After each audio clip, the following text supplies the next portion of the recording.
अल्हम्दुलिल्लाहि रब्बिल आलमीन वस्सलातु वस्सलामु अला अशरफिल अंबिया वल मुरसलीन। नाज़रीन इकराम, अस्सलामु अलैकुम वरहमतुल्लाहि वबरकातुहू। आप देख रहे हैं अलहुदा पॉडकास्ट। जैसा कि आप जानते हैं कि मसाइल सीरीज चल रही है और हमने जो है अल्हम्दुलिल्लाह चेहरे और हाथ के धोने की फ़र्जियत को जो है आपके सामने पेश किया है कि चेहरा और हाथ धोना जो है ये दो फ़र्ज़ आपके सामने पेश कर दिए। इंशाअल्लाह तबारक व तआला अब हम वज़ू के तीसरे फ़र्ज़ की तरफ रवां हैं।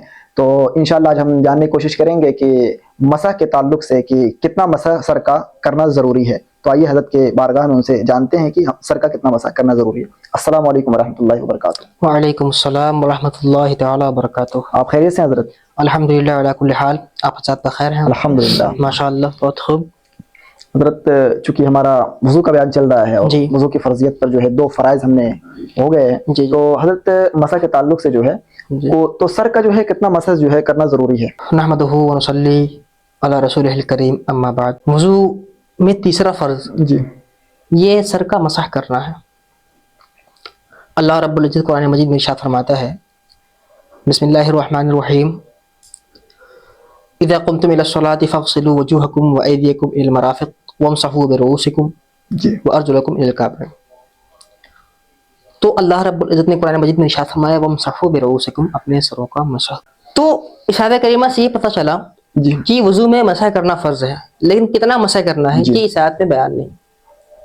तो अब अल्लाह के रसूल सल्लल्लाहु अलैहि वसल्लम की हदीस मुबारका की तरफ रुजू करते हैं जी तो पता चलता है कि मिक़दार नासिया यानी चौथाई सर का मसह करना ये फ़र्ज़ है। जी तो वुज़ू में चौथाई सर का मसह करना ये फ़र्ज़ है अहनाफ के नज़दीक। तो हज़रत मसह करने के लिए जो है क्या अलग से पानी से हाथ भिगाना ज़रूरी है? जी देखिए, मसह करने के लिए हाथ का तर होना ज़रूरी है। जी खा ये तरी आज़ा के धुले हुए पानी से तरी हो या फिर नए पानी से हाथ को तर किया हो, मगर नए पानी से तर कर लेना ये ज्यादा बेहतर और मुस्तहब है। अच्छा जी अच्छा, तो हजरत बाज लोग ऐसे भी होते हैं, हाथ तो धुल लेते हैं जी जी फिर हाथ को ऐसे कर लेते हैं जी। ऐसे, तो उनके हाथ में तरी तो रहती है तरी हजरत, भीगा हुआ जी रहता जी है। तो अगर इससे मसा कर लें हजरत तो क्या मसा हो जाएगा उनको? जी जी जी।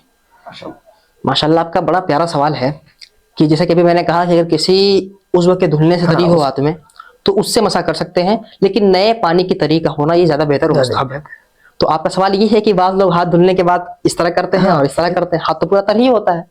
तो अब क्या इस पानी से इस तरह से मसा हो जाएगा? तो मोहतरम देखें, किसी उज़्व के मसह करने के बाद हाथ में जो तरी हो, अब ये तरी सर के मसह के लिए काफी ना होगी। मैंने क्या कहा कि किसी उज़्व के धुलने के बाद जो हाथ में तरी हो, आपने ऐसे पानी लिया, ऐसे डाल दिया, ये तरी आप पे काफी होगी। लेकिन किसी को मसह करने के बाद आपने जो हाथ में जो तरी है, इस तरी से आपके सर का मसह ये काफी नहीं होगा। अब यहाँ पर आपको नया पानी लेना जरूरी होगा। बेहतर है कि तर कर लें उसे। बेहतर नहीं, जरूरी है, वरना है। मसा ही नहीं होगा। जी, किसी उज़्व के मसा करने के बाद जो तरी बचे उस तरी से सर का मसा ये होगा ही नहीं। अच्छा, तो हजरत कोई टोपी लगाया हुआ है, कोई अमावा, और बात औरतें हैं जो सर पे दुपट्टा है, तो हजरत उसको उतारे नहीं, उसी पे से अगर मसा कर लें तो? माशाअल्लाह, आपने सवाल बड़ा अच्छा किया कि अगर किसी शख्स ने अमामा बांधा है या टोपी लगाई है या औरतें दुपट्टा ओढ़ी रहती हैं, तो अगर इन हजरात ने अमामा, टोपी या दुपट्टे पर मसह कर लिया तो क्या मसह काफी होगा या नहीं? तो देखिए, अगर कोई शख्स ऐसा करता है कि बाज लोग अमामा बांधे रहते हैं और सुस्ती की वजह से वो लोग अमाए पर ही मसा कर लेते हैं और सोचते हैं कि मसा हो गया, या बाज लोग टोपियां लगाए रहते हैं, उसको उतारना उनको गवारा नहीं होता, अगर कोई शख्स ऐसा करता है तो उसका वजू बिल्कुल नहीं होगा। टोपी, अमामा, दुपट्टा या जो भी चीजें सर पर लगाई जाती हूँ, इस तरह की चीजें लगाने के बाद उन पर मसा करना ये मसा के लिए काफी नहीं, मसा सिरे से होगा ही नहीं। सर, मसह जो होता है वो बालों पे होता है या जिल्द पे होता है? क्योंकि बाज़ लोग ऐसे होते हैं जिनको सरों पे बाल ही नहीं होते, तो उनका क्या होता है? हाँ देखिए, माशाल्लाह आपका सवाल बड़ा प्यारा है। वैसे ये उर्फी सवाल है, गालिबन जहां भी सर बोला जाता है तो सर से पूरा सर ही मुराद होता है। तो अब ये किसी के जहन में ये बात आ सकती है कि अब मसह सर का किया जाए तो अगर बाल हों तो अब चूंकि धोने में सारी चीजें यही आती हैं कि जिल्द का धुलना फर्ज है, ठीक है ना। बाल हैं तो बालों का भी धुलना, जड़ से लेकर सिर तक धुलना फर्ज इस तरीके से। तो मसह में अब क्या करना है? मसह में बालों का मसह करें या सर की जिल्द का मसह करें? तो मसह में अगर किसी के सर पर बाल हैं तो बालों का मसह ये सर के लिए काफी होगा, और अगर बाल नहीं है तो जिल्द का मसह ये उसके लिए काफी होगा।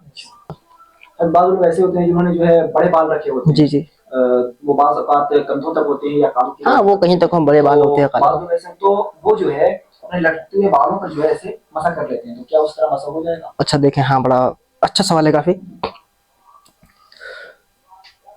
बाज लोग ऐसा होता है कि बाल अपने लंबे रखते हैं, बड़े बड़े रखते हैं, तो किसी शख्स के बाल अगर इधर से लटक रहे हैं, तो अगर कोई शख्स इन बालों पर इस तरीके से मसा कर ले रहा है, मिसाल के तौर पर चौथाई सर का मसा करना है, बाल लटक रहे हैं यहाँ से यहाँ तक, और उसने इस तरीके से बालों पर मसा कर लिया, ठीक है।